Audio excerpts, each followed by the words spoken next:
Magandang araw sa ating lahat. Bago natin umpisahan ang discussion patungkol sa violence against women and children, tayo muna ay maglalaro. So itatype natin sa chat box kung ito ba ay good news or bad news.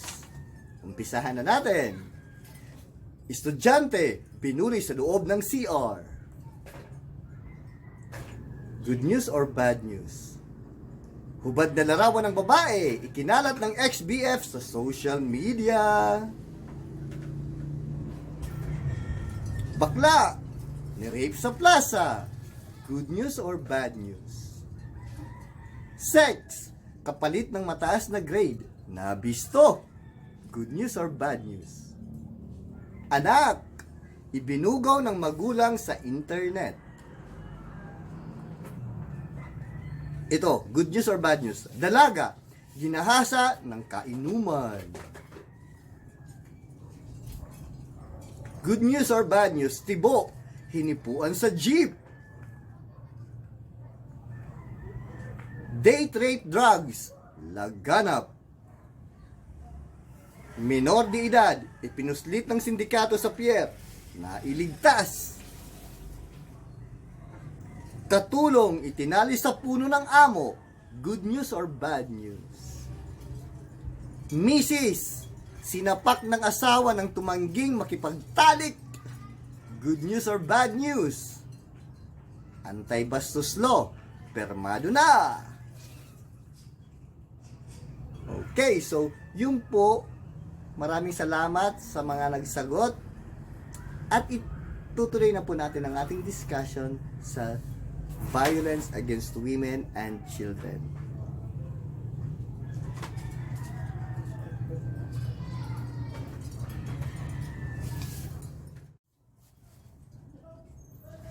Anti-Violence Against Women and Their Children Act of 2004, or commonly known as Republic Act 9262. Ang nakapaloob po dito ay sinasabi na ang violence against women and their children refers to any act or a series of acts committed by any person against a woman who is his wife, a former wife, or against a woman with whom the person has or had a sexual or dating relationship. Pwede rin yung meron silang common child or against her child, whether legitimate or illegitimate, within or without the abode, which result in or is likely to result in physical, sexual, psychological harm or suffering or economic abuse, including threats of such acts like battery, assault, coercion, harassment, or arbitrary deprivation of liberty. Pag sinabi natin physical violence, it means bodily harm. Ngayon, pag sinabi naman natin sexual violence, it is sexual in nature committed against women or her child. Even prostituting the woman or a child is a form of sexual violence. Yung pagpipwersang papanoorin yung ating asawa or ating partner ng obscene video or publication is a form of sexual violence. Deeming a sexual or suggested remarks. Kahit yung forcing a woman to do indecent show or act is a form of sexual violence. Lalo na yung sexual activity by force. Ngayon, pag sinabi naman natin psychological violence, it includes repeated verbal abuse, marital infidelity, public humiliation, kahit pala yung yung stalking kasama, then damage to property para sa mga nag-live-in or mag-asawa. Tapos deprivation of rights on visitation of common children. Ngayon yung last, yung sinasabi nating economic abuse, nakapaloob naman dito ay tatlo. Una is withdrawal of financial support. Next is deprivation on the right to use the conjugal property. At ang pangatlo is controlling your partner's money. So, ano yung purpose ng Anti-Violence Against Women and Children Act of 2004 or other tinatawag nating Republic Act 9262? The purpose is it charges a tougher penalties. So, meron siyang mas stricter penalties for abusive husband and men.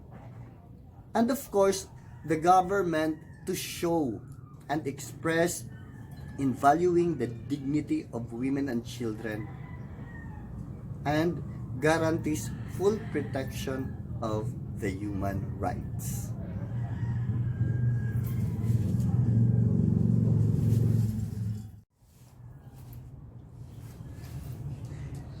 The Anti-Photo and Video Voyeurism Act of 2009, otherwise known as Republic Act 9995. This act defined and penalized the crime of photo and video voyeurism, prescribing penalties and other purposes. So ano yung mga nakapaloob dito? 3. 1. Taking photo or video coverage. Okay? So pag take tayo ng photo or video coverage to a person performing sexual act or any similar activity, or to capture an image of the private area of a person. Okay? Second is copying or reproducing. Okay? Pag nag-copy tayo, nag-reproduce tayo ng photo or video or recording of a sexual act with or without consent. Yun po. Lalo na pag without consent, pag hindi tayo nagpaalam or hindi niya alam. And number 3 is selling or distributing a photo or recording of sexual act, whether it be the original copy or reproduction. Ngayon, the mere copying of a material is liable under this law.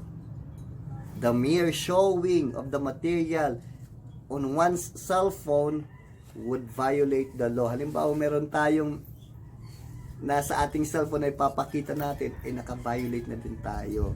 Lalo na sa mga kaibigan natin at hindi alam ng nandoon sa video or sa photo. So, ano yung mga private area ng person that would include dito sa sinasabing RA 9995, Anti-Photo and Video Voyeurism Act of 2009. Pag sinabi nating private area, ito yung naked. So, yun ang naked. Then, the undergarment. Yung public area. Yung genitals, yung female breast, at yung buttocks. Okay? Pubic area pala, hindi public area. Sorry po. Ulit. Umubo pa ta. Private area includes number 1, the naked body. 2, undergarment. Sa undergarment, naka-specify kung ano yung mga nandoon. We have the pubic area, the genitals, the female breast, and the buttocks. Ngayon po, importante na malaman natin na sa Anti-Photo and Video Voyeurism Act of 2009 or RA 9995, pag without consent, you would always violate this law. Okay?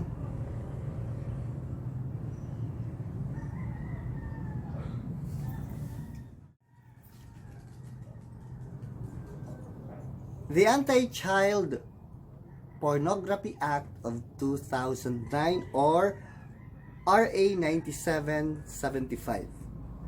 An act defining the crime of a child pornography, prescribing penalties therefore and for other purposes. Ngayon, this protect every child from all forms of exploitation and abuse, including but not limited to the use of a child in pornographic performances and materials, and the inducement or coercion of a child to engage or to be involved in pornography through whatever means. This is to protect every child from all forms of exploitation and abuse, as the state recognizes the vital role of the youth in nation building and shall promote their physical, moral, spiritual, intellectual, emotional, psychological, and social well-being. So pag sinabi nating child, 18 years old and below, or above 18 years old but is unable to fully take care or protect himself or herself from the abuse, cruelty, or exploitation. So, klaro yun ha. 18 years old and below. Pero, pwede namang 18 years old and above. May but tayo doon na hindi niya kayang ipagtanggol, ipaglaban ang kanyang sarili mula sa pang-aabuso, sa eksploitasyon ng ibang tao.